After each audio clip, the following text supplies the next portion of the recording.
Assalamualaikum warahmatullahi wabarakatuh.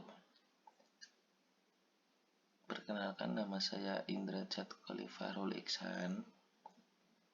Saya dari Universitas Sarjana Wiyata Taman Siswa. Di sini saya akan mempresentasikan mata kuliah praktek dasar teknik dengan judul Menstempel Sederhana Huruf dan Angka.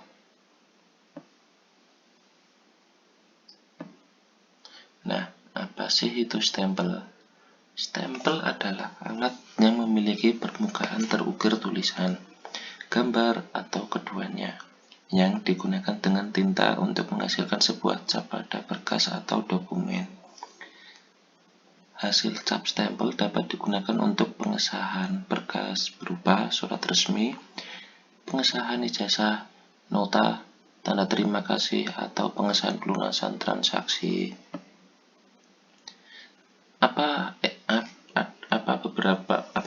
Ada berapa macam stempel? Yang pertama itu ada stempel flash.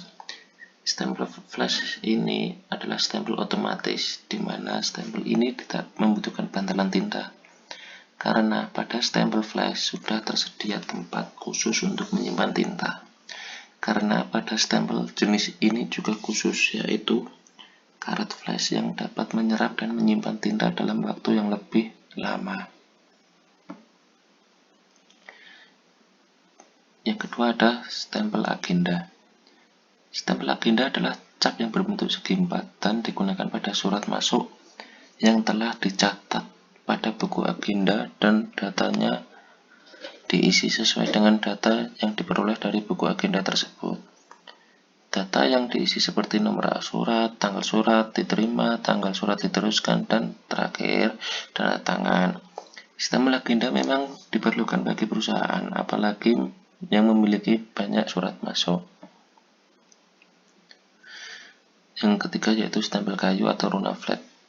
Stempel yang menggunakan bahan dasarnya karet runaflex dengan gagang kayu, plastik, dan kristal. Stempel kayu atau stempel runaflex memiliki kelebihan, yaitu harga paling murah, tersedia di berbagai jasa pembuatan stempel, memiliki hasil tajam dan tahan lama. Selanjutnya ada stempel tanggal. Stempel yang memiliki ukiran tanggal, bulan, dan tahun pada karet cap yang dapat diubah sesuai kebutuhan. Terkadang pada stempel tanggal juga ada tulisan lunas atau pahit dan lainnya. Stempel tanggal digunakan pada saat menerima atau mengirim surat atau dokumen dan juga pengesahan pelunasan pembayaran. Stempel tanggal memiliki beragam jenis bentuk penanggalan yang dapat diputar dan memiliki tempat tinta khusus. Nah, ternyata stempel itu ada sejarahnya. Ini saya akan menjelaskan sejarah stempel. Ada sebuah ilmu yang memang khusus mempelajari tentang cap, materai, atau stempel, yaitu sigilografi. Ilmu ini tentunya merekonstruksikan kehidupan manusia pada zaman prasejarah hingga sejarah saat ini. Untuk pengertian ketiga istilah cap, materai, atau stempel adalah mirip. Walau berasal dari bahasa yang berbeda, penggunaan stempel ini sudah sangat lama diterapkan pada negara Cina pada saat dinasti Ying dan Yang.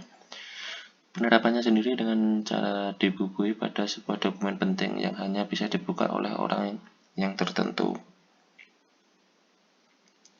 Metode surat menyurat juga sudah ada pada zaman kerajaan, apalagi penyampaian berita cukup terbatas saat itu. Pada saat itu, surat tidak dimasukkan dalam wadah, hanya menggunakan sebuah surat yang ditandai dengan menggunakan cap atau fengni atau stempel penyegelan.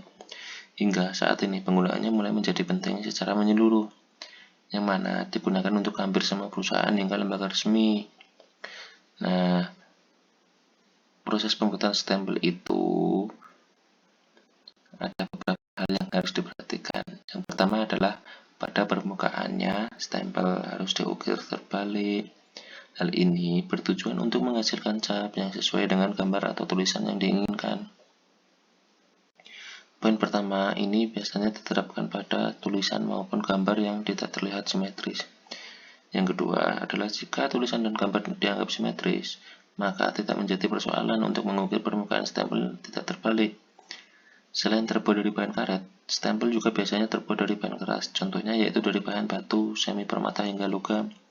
Proses pencetakan stempel secara manual memang memakan waktu dan ketelitian yang tinggi. Nah, fungsi stempel itu sangat penting dalam hidup individu atau lembaga, terutama dalam sebuah pengesahan perjanjian hingga dokumen. Nah, untuk yang pertama itu, fungsi stempel adalah sebagai pengesahan pada sebuah kegiatan maupun itu dalam kontrak perjanjian atau surat menyurat. Stempel dipergunakan sebagai tanda pengesahan oleh atasan terhadap dokumen. Ketika sebuah dokumen telah dibubui stempel, maka isi dari dokumen sudah tidak dapat diganggu-gugat, yang mana akhirnya dokumen tersebut akan lebih sah. Karena saat ini ketika hanya menggunakan tanda tangan mudah untuk dipalsukan, kekuatan stempel juga di mata hukum lebih kuat dibanding dengan yang tidak menggunakannya. Yang kedua itu sebagai penguat.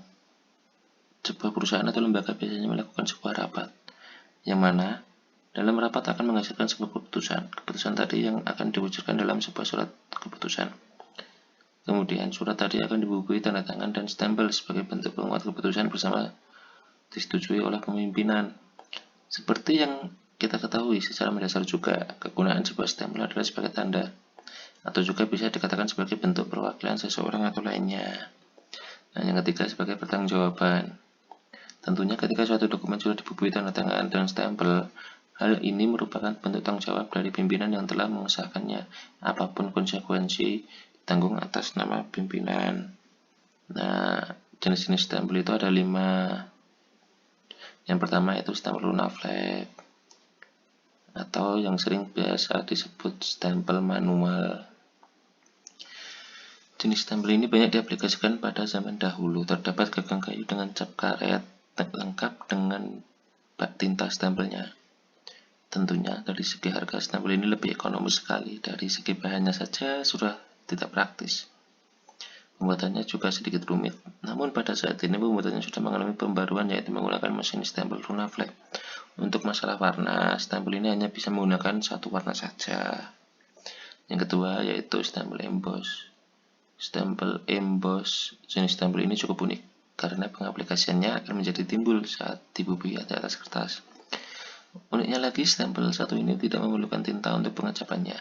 Stempel ini biasa digunakan pada dokumen-dokumen penting, seperti sertifikat, ijazah, dan lainnya. Kelebihannya juga stempel ini sangat awet, karena terbuat dari logam, lebih praktis dari stempel lainnya, karena tidak ada bak tintanya. Selanjutnya ada stempel lux atau wax. Mungkin kita biasa melihat pengaplikasiannya pada film Eropa, ketika petinggi negara menggunakan sebuah lilin dan dibakar, lalu ditetesi pada dokumen. Setelah itu, sebelum lilin dingin, maka dibubui stempel tadi di atasnya. Hasilnya akan nampak unik, seperti sebuah segel pada surat-surat berharga. Jadi ketika segel tersebut rusak, sudah dipastikan dokumen sudah pernah dibuka sebelumnya. Yang keempat ada stempel flash, stempel yang tintanya menjadi satu dengan gagang stempel. Bukan hanya praktis, tetapi karena harganya juga tidak terlalu mahal. Ketika tinta stempel habis, Anda bisa langsung saja melakukan pengisian ulang. Stempel ini juga disebut sebagai stempel warna. Anda bisa custom untuk menentukan warna apa yang bagus untuk stempel perusahaan. Stempel Trodat. Stempel Trodat memiliki kesamaan dengan stempel flash, namun perbedaannya ada pada gagang dan tinta yang digunakan. Pada stempel Trodat, terdapat pantalan tinta pada ada gagang, di mana saat tidak digunakan karet, cap akan menempel pada pantalan tinta. Nah, gimana sih cara menggunakan stempel yang benar? Nah, dalam penggunaan stempel yang benar itu tidak hanya asal stempel pada dokumen dengan letak yang sembarang. Posisi cap stempel yang benar adalah pada bagian sebelah kiri dari tanda tangan pimpinan yang menandatangani. Karena ketika posisi cap tidak sesuai, selain nampak amatir, terkadang dokumen tersebut tidak sah. Jadi tentunya Anda harus berhati-hati dalam membubui dokumen penting menggunakan stempel yang ada. Saat ini buat stempel perusahaan terbilang mudah, Anda bisa menemukannya di mana saja. Stempel perusahaan PT maupun CV dapat disesuaikan dengan permintaan dan logo masing-masing perusahaan. Untuk masalah warna juga bisa disesuaikan ketika Anda menggunakan jenis stempel flash. Tidak dapat dipungkiri, saat ini semua dokumen-dokumen penting membutuhkan sebuah pengesahan yang benar, karena tidak jarang beberapa dokumen harus dicek kembali karena diragukan keasliannya. Nah, begitu teman-teman semua. Sekarang sudah tahu kan apa itu stempel, cara penggunaannya, jenis-jenis stempel, macam-macam stempel, secara stempel. Nah, semoga video ini dapat membantu kita untuk menambah wawasan atau menambah ilmu. Nah, sekian dari saya. Kurang lebihnya mohon maaf. Assalamualaikum warahmatullahi wabarakatuh.